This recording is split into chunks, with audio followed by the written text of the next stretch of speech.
Burning the candle at both ends is complete and total rubbish. What is up, everybody? This is Jay, aka MultimediaJay, keeping things simple and low-key, and I am actually mirroring my Twitch setup on screen too, because YouTube's live control room right now is only showing me the upper left corner of the screen with the preview on there. So I thought the stream was going out that way, so I decided, you know what? Let's set everything up based on, and the camera went back to automatic. I have it set to manual. All right. There we go. I don't know if anything even wants to work tonight, but we'll try anyways. So 2021, how's your 2021 been? Yeah, anyways. We're in the rubbish part of winter, so Christmas is over, but it's not yet spring, as the New England jokes go. The long, gray, cold stretch of suck, as it's called. Yeah, it's the rotten part of winter that people don't like and want to get over with as soon as possible. Unless we have, like, snow showers or something and it looks like a snow globe. But right. Anyway, so what the heck am I doing here? We're going to keep things low-key tonight because I'm exhausted. There has been way too much burning the candle at both ends with the 9-to-5ers. Way too much. And I don't think all of it had to do with increased sales volume or whatever. This sounds like it's in omnidirectional mode, so why don't we fix that too while we're at it. I would not put it past this for this thing to have broken. Cardioid. No, I'm hearing an abnormally high amount of background noise here. So we can always check that, though, by unmuting the preview of the stream. Cardioid. No, I'm hearing an abnormally high amount of background noise here. Some fans are making it through, but they are not making it into the stream. Yeah, so for those of you that over on Twitch, I have my control panel on one half of screen too, and then a preview. I have the stream going, actually, so I see what the audience sees. Comes in handy in times like this when the streamer dashboard isn't actually doing its job. Yeah, YouTube is persistently a work in progress. The first time I tried doing anything tonight, the chat wasn't showing up in live control room, so things are kind of turning on and off as I get just... YouTube streaming, work in progress. They may be the second place competitor in the streaming world, and sometimes it shows, but this is still YouTube. You can expect tech experimentation and a work in progress. The heck was that thing? I don't care. Get it off the microphone. It looks stupid on camera. Whatever. All right. So we're going to talk about supporting my channel and the money side of it all. Where it all goes, because it's that lovely time of the year for those of you here in the U.S. Tax time. W-2s were due by now, so you should have all the W-2s, 1099s, and all those lovely other IRS forms for doing your taxes. And so this is the time of the year when a lot of people look over the money they spent and the money they earned, and they go over all the numbers, and everybody gets kind of scroogey, even though Christmas is over. But I'm very happy to say that despite it looking like my channel was an absolute free fall in 2020, as I experimented with streaming and ticked off all the people who wanted me to tinker with computers ad nauseum. So even though I experimented with streaming, kicked the tires on it, and did some really stupid stuff because I had never streamed before. I was new to streaming. So you got to start somewhere. Just like I had to start with videos back in 2006. My videos from 2006, I cringe at them nowadays. You know? You always got to start somewhere with this kind of stuff. No exceptions. You always start at square one, and you work on that and things like that. Why do I still think that this thing's not getting filtered? It does have noise suppression, and that noise suppression is properly tuned. I don't know. Either way, so the big thing here is, despite all that garbage, though, the channel, from a revenue side, YouTube has gotten their stuff in gear. The CPMs did pretty well. The CPMs did pretty well. The YouTube ad revenue checks, despite the problems with ad blockers, came in. And things were a lot better in 2020 than they were in 2019. Not to the extent of, quit your job and just make YouTube videos all the time. But in terms of fun money, and one of my first goals, to have essentially a 53rd paycheck in the span of a year because of the YouTube stuff. We made that goal in 2020. Lots of bad stuff happened in 2020 with the pandemic and the lockdowns and things like that. But we made it. I made that goal, And of course, there's going to be some things I have to do differently from a tax perspective this year, because I have to basically start treating this as hobby income. I've passed the thresholds in the state of Connecticut, so we're going to be doing some stuff with that. But most importantly, when you first get started with doing this stuff, you have to look at it from the perspective of taking the arcane, abstract mathematical numbers and applying them in real-world terms. So one of my first goals was essentially to get to the point where the passive income turned into an extra paycheck in the span of a year. We're there with the gross from the year. And that is without talking about things like Patreon support and some of the other stuff. However, fundamentally, and this is something some people will be very happy to hear me say, I don't believe that you should bother people for money. I think what you should do is provide something of value and make what you do worth supporting. This is one of the big reasons why I looked at the live streaming thing last year. Live streaming was not possible with the internet that was in this area until cable was competitively priced. It is now competitively priced. And it's at the point now where there's no longer a bottleneck between internet and Ethernet unless I go up to a 10 gig network or something like that. I can get gigabit service if I really wanted to. It'll just be really expensive. But I don't need gigabit service to stream on Twitch or even YouTube. Not even with a $9,000 stream going out to YouTube. And this right now, because it's only 30 FPS, is at $6,000. It would be $9,000 if I went to 60 FPS.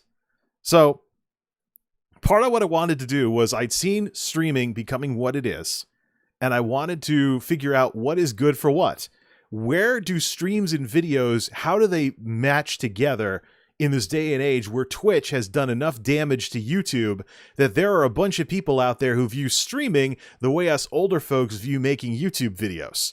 So what do you do in an environment like that? And where are the strengths and weaknesses of streaming? Let's move this bit over towards this way. What are the strengths and weaknesses of streaming versus making videos? I've certainly done enough experimenting with them to really hammer this out. And there have been times when I've deleted streams because I watched them afterwards and I was like, yeah, nice delivery, nice sounding show, but because it was live, it's essentially a crappier YouTube video. Get rid of that thing and make a proper YouTube video if I want to talk about that topic, and have it be something evergreen that people can enjoy for years. My calendar still says January, doesn't it? Oh boy, I gotta fix that. 2021. I gotta update that thing to February. So yeah, it's one of those things where it was all giant. I mean, look, people can get upset at me all they want because I started streaming. Sorry. It's tech tinkering. It's experimenting with technology, just with streaming technology. That's why talking about the multimedia meta has gone under science and technology, because we're talking about warring technologies right now. YouTube videos versus streaming versus which platform you stream on. These are businesses and companies that are competing with one another. And there is competition, and this is something that us YouTubers wanted for years. Rewind the clock about 5 years or so, you'll find a complacent YouTube not really doing anything. You know, occasionally there's a new feature like, oh, look, widescreen. Oh, look, HD. Oh, look, after years and years and years of YouTubers doing workarounds, there is finally no more length limit on videos. Wow.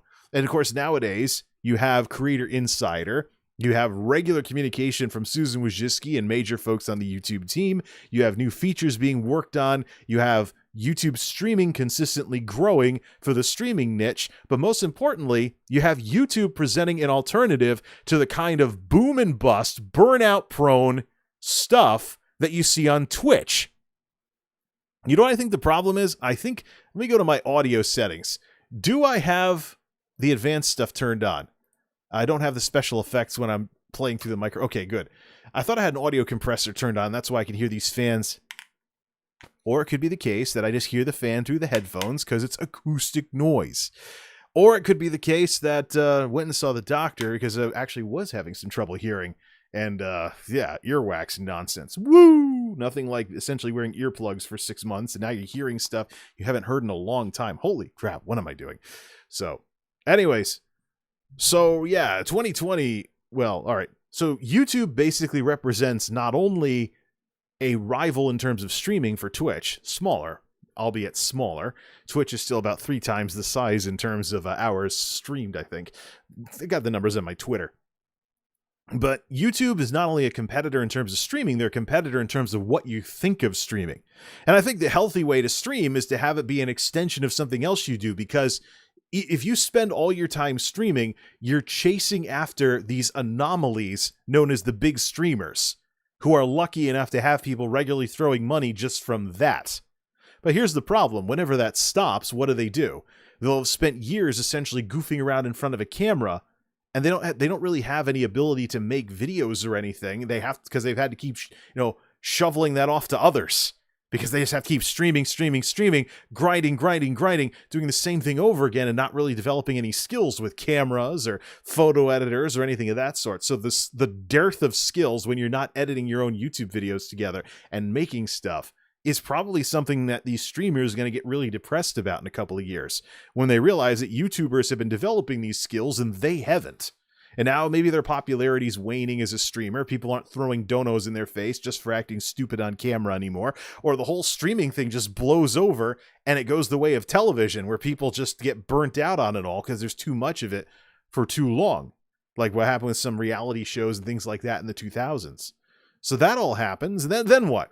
So this is all part of what I've had to experiment with and try and figure out, okay, I can stream now. What should I stream? When should I stream? How should I emphasize streaming? And how can I keep YouTube videos going while still streaming at the same time? And the answer, of course, is what goes on my channel is whatever I feel like making at the moment. And there are certain things that are better for certain things than others.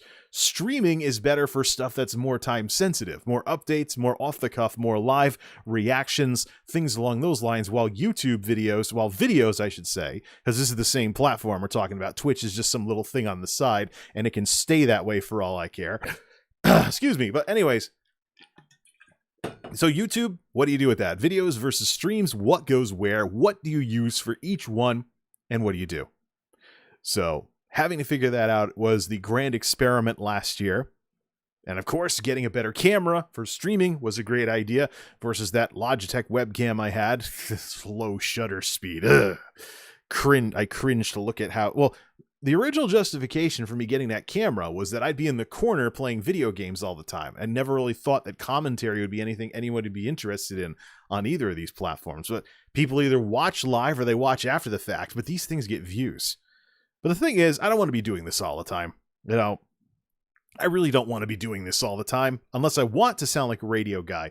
But the truth of the matter is, when you watch some of your old videos, you open up a video editor like my recently upgraded Corel Video Studio Ultimate 2020.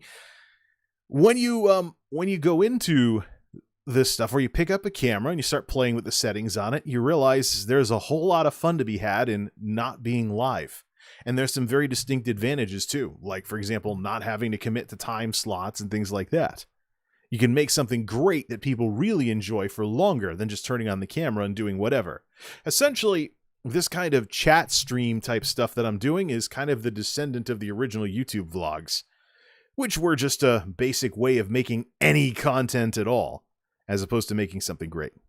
So, all right, when it comes to supporting the channel, I can tell you right now, I wouldn't support somebody if they didn't give me something to support. So, basically, here's what I'm looking at. Right now, there are multiple ways to support the channel. Some of them are actually free, and I deliberately go out of my way to try and find free ways to support the channel. So that's one of the reasons why I wanted to get Twitch Affiliate, because Twitch Affiliate unlocks Prime Gaming, which is an Amazon Prime feature. So if you have Amazon Prime, if you're one of those YouTube people, who I know exist, who have Amazon Prime but don't care about Twitch, don't watch Twitch, you can link your account and sub to me on Twitch because you're not watching Twitch anyways. Support me to the tune of about $250 a month every time you do that. And you can support what it is that I do that way. But what is there to support? That's the question. You gotta make stuff that people want to support. That it's a give and take. So that's why, I didn't say I would stop making videos or anything. I certainly had the new toy effect with streaming, but I also upgraded my camera last year. And I think maybe next round of stimulus or after income tax or whatever, I may actually upgrade the camera again, because we know that MP4 is a flaky format that doesn't play nice when you trim it and clip it. So doing some final experiments on that. But I'm thinking that camera I got last year, which records an MP4, is going to be a B-roll camera for when sound doesn't matter. And we'll do AVC HD off of another Sony Handycam to get the stability in the videos back and eliminate those phantom syllables. So it's an MP4 thing. Tried redoing the computer, but didn't do anything about it. I've had more luck with AVC HD cameras, just in terms of chopping up the footage in a video editor. It seems to play nicer than MP4 does. As much as I thought MP4 would be a simpler thing, MP4 is good for a final video. It's not good for the components of it, as we've recently found out. So yeah, free ways to support the channel. Number one, don't block the ads, obviously. Don't block the ads. So that's the thing where... The only reason I give a darn about that, by the way, is because I've seen signs in the numbers that YouTube systems are tied to how much money your videos make. So if you're getting ad blocked a lot, the videos don't do as well. If you don't believe me, go look at the popular videos on my channel or sort by highest views or something like that. You'll see the washer and dryer video clobbering the living daylights out of all the tech videos. So Delosaurus videos do not at all get as high as the appliance videos. Could be a demographics thing where really, you know, the tech video folks are a smaller clique of people than, say, mainstream, I want to buy a dryer, what should I buy? That kind of crowd. So it could be that as well. But what I've seen is the more of a ratio there is between monetized playbacks versus unique viewers, the wider that divide gets, the more you don't see the videos doing as well. So it's one of those things where until YouTube changes that, there's nothing any one creator can do about it. YouTube has to make that design decision for themselves. So that's the big reason why I give a darn about ad blockers. The other part of it is that, of course, it's a free way to support the channel, and the easiest way. Click a skip button for the ads. Who knows? I mean, I certainly know about some products and services thanks to ads I see on YouTube videos and things along those lines. So the other way, of course, is Prime Gaming over on Twitch. Amazon Prime linked to your Twitch account. If you don't watch Twitch, you don't really care about Twitch, you can support that way. Now, in terms of paid support, besides any tier 1 subs on Twitch, which, quite frankly, I'm not even streaming on Twitch a lot, so I don't know why anybody would do anything over there right now. But the big one that I'm looking at for 2021, but not before making some videos, is channel memberships. My channel became eligible for channel memberships several months ago. And so what I'd like to do is bring this into the whole YouTube side of things, where there's a join button available for memberships. The problem is I've never gotten into the crowdfunding scene. This is all something I've wanted to do for things like fan donations and things along those lines. And you can't even call them donations unless you're a nonprofit. It's like tips and stuff like that. So yeah, fan tips. But fan tips kind of sounds weird. I don't know. But here's the thing.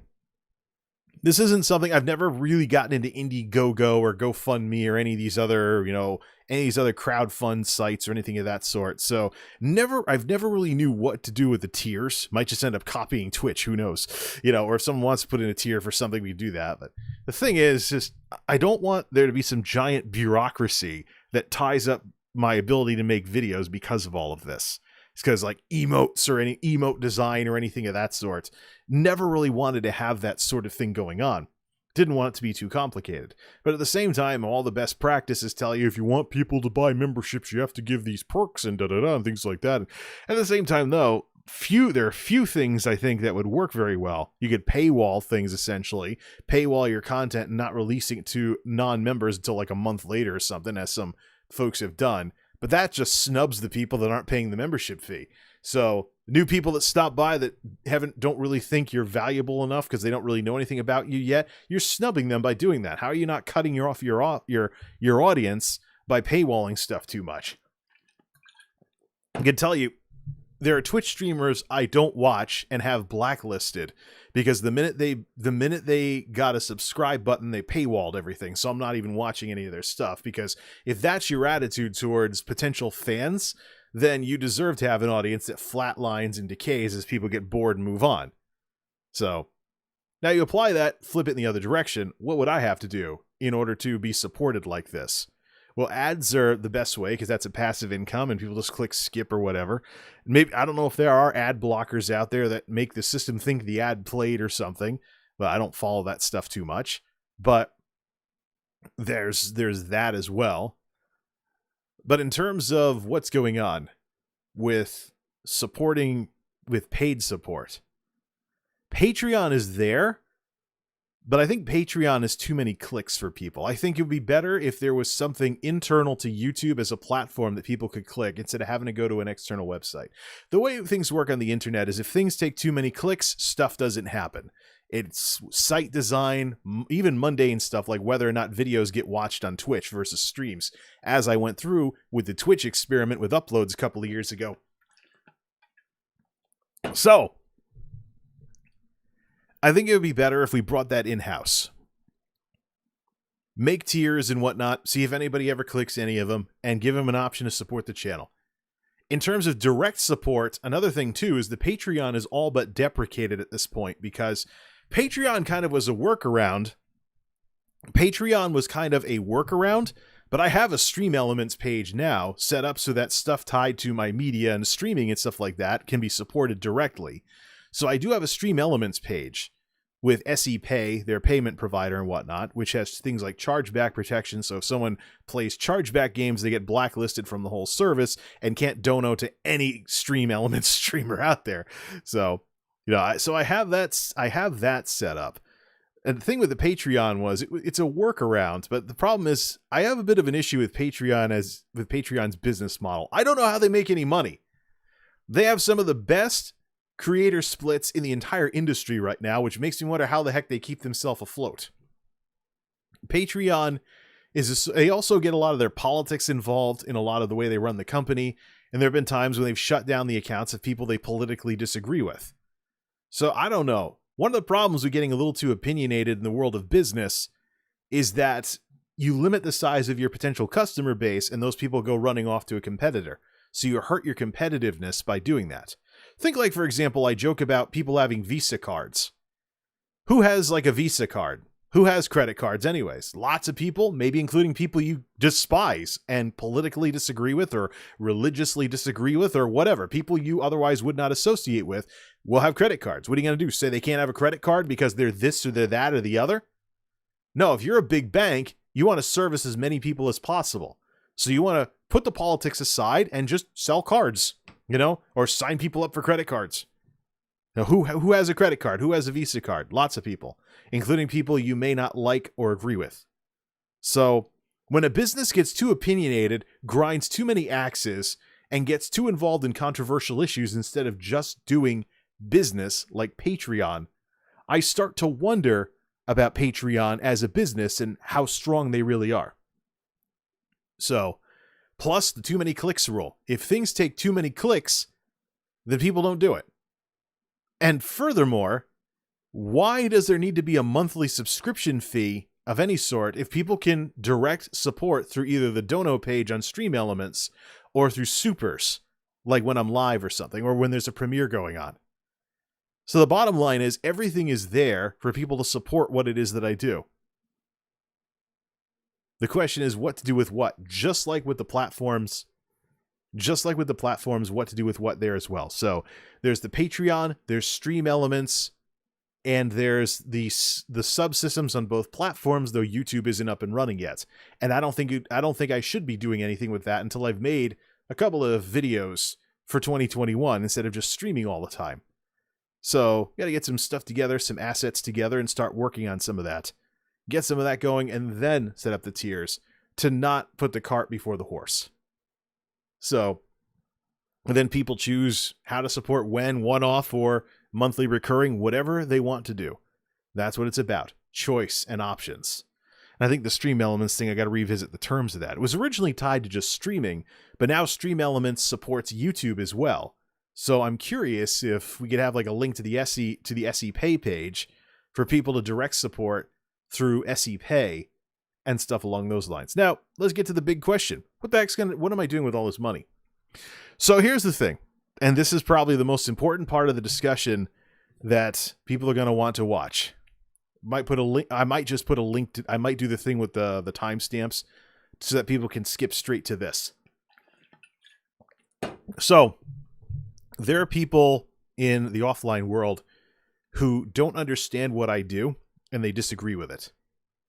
There are people who say that I should just get a second job.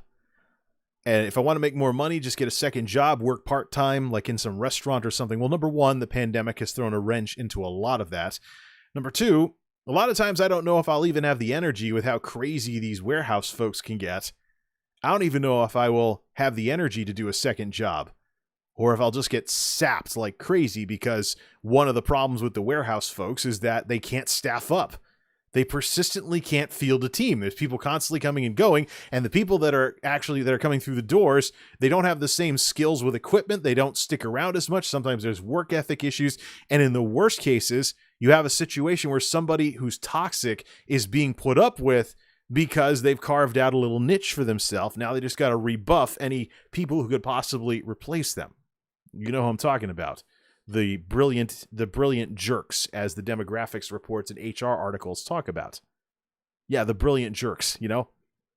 They get in, they get some skill, they show up every day, but they're jackasses to their coworkers every single day, and they think they can get away with it because they don't think they can be replaced. That's a problem. And so, on top of all the physical fatigue, because people keep coming and going, and we keep not being able to handle any surge in volume, there's also the mental drain as well of having to deal with the same people doing the same thing, doing the same problems over and over again, and nothing is done about them because toxic people can carve out a little job for themselves and repulse away anybody good who could take their place. So yeah, that they can't be replaced because they make themselves more valuable in the worst possible way by rebuffing away and repulsing away any better people with better attitudes. Because people don't want to deal with them. And so they never get out of this rut. So yeah, wouldn't be good for me to have constantly coming and going from second jobs. And it'd be what? Minimum wage? It'd be what? Minimum wage and stuff like that? So it'd be more money up front, but it'd be less money in the long run. Here's the kicker with the YouTube channel, and here's the kicker with advertising revenue on YouTube. And Google has that very robust ad service that they run. Why you want to make ad-friendly content if you want to make more money.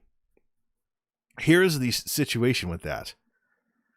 The threshold I passed this year basically gives me a 53rd paycheck in a 52-week year. Now, it's all uphill from there. What else can we do? What other things can we do that's passive in terms of that sort of thing, where if you're too tired from work, it doesn't matter because you have good stuff that people are liking and enjoying, or you're working on something or something along those lines. So, but there are people out there who disagree with what it is that I do, and they particularly hate when I spend money on these hobbies. They think I should be saving up for bigger and better things than just something to make YouTube videos about. So the easiest way to shut these people up is to be able to tell them, I didn't spend my own money on this. Shut up. I'm going to make YouTube videos. I'm going to tinker with computers because that's what people want to see. I'm going to do this. I'm going to do that. Shut up. It's a great way to shut down the naysayers. I'm going to say one thing when it comes to money. I don't believe in full-time content creation. I think it's a joke. I think you essentially recreate the hazards of a job with something you previously did for fun recreationally by becoming a full-time content creator. I don't like it. I think it's a raw deal. I think it sucks. Full-time streamers especially, sitting in front of a sitting in front of a webcam 8-10 hours a day, or carrying their phone around, selfieing themselves everywhere they go. Hi chat, oh thanks for the dough. That's your life for 5 years, 10 years, however long it lasts. Isn't there some kind of stream life crisis at some point where a streamer stops, looks back on the years they've spent in front of their camera everywhere they go, and they're like, have I really been doing this for this long? Really? It's just... So, yeah, no, I always want to have real jobs. The end. Even if I make full-time income off of YouTube, I don't care. I want to constantly be of service to somebody locally, not just on the internet. Because what does it look like? I mean, what if things crash and burn? Now, nobody wants to hire you because you went barreling off to the internet. when you could. So you have a reputation now for not sticking around when teams need you because of something you selfishly are working on. Life lesson, ladies and gentlemen, it's not about you. Not always about you. Human civilization is what it is because of other people. You're watching me on a computer that someone else built using electricity that someone else is running a generator for. I mean, the whole idea of human civilization is that people are intertwined with one another, affect each other, and build each other up, so to speak. You're joining something greater than yourself, and you are better off together with these people providing these products and services than you otherwise would be. Whether it's the market or what have you. That's the crux of human civilization. That's how it works. So, in terms of doing well for yourself, why not have the option, or how about something with flexible hours? To where, hey, you don't feel like making anything? Put in the time at the grind or whatever. Put in some hours, get some overtime, get a lot done. Or if things are slow, hey, I want to work on some projects. Let's leave early because we can, or, take a week or two off because it's, it's a temporary layoff or something because things get too slow. That's one of the reasons why I stay with what I stay with, even though it's really dumb warehouse work. It's flexible when we're not getting slammed all the time. That's the thing. It's probably the only place of its kind where it is like this. Anywhere else, they have even bigger versions of our problems with not being able to field teams, people constantly coming and going. So I would basically just work and sleep. Work and sleep, work and sleep, work and sleep, work and sleep until I said enough. Or, wound up injured or something like that and injured out. There's much to be said for something with flexible hours, but I think the fundamental problem with the 9-to-5ers is we have Generation X management with a Generation Z workforce. You have Gen Xers, some of them are like Boomers Jr. They like their traditional careers and things like that. But you have Gen Zs and whatnot. Maybe they have an aversion to careers and stuff because they saw what happened with the recession when they were kids and mom and dad got laid off. So they are more open to side hustles and non-standard ways of earning income. Flex work or something along those lines. Let's pay some bills. Okay, I'm going to take a break for a bit. Then we'll do some more flex jobs and projects to pay some more bills and da-da-da-da-da. One of those things. Certainly open to the idea. It is a thing. Seen it before. Been tempted to sign up for some of it.